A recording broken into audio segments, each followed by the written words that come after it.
Magandang umaga po kapamilya. Ako po si Father J-Boy at tayo na po at magkapet pandasal. Marami ang ayaw sa paulit-ulit na ginagawa kasi boring.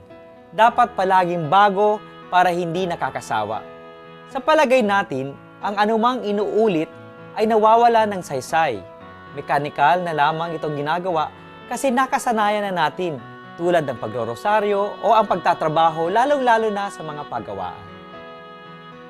But we are formed by repetition.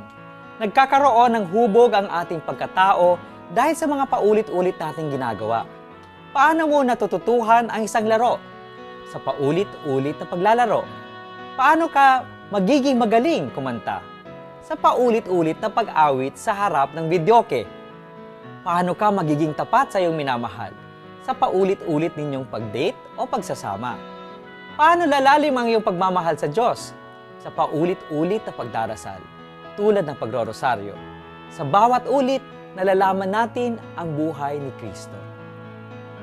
Mga kapamilya, kung gaano tayo kagaling sa isang exam o sa isang competition, o gaano kabuti ang ating pag-uugali at pagkatao, ito'y dahil sa paulit-ulit nating ginagawa. Pagdasal natin na matuto tayong tanggapin ang mga paulit-ulit na sanhi ng ating paglago.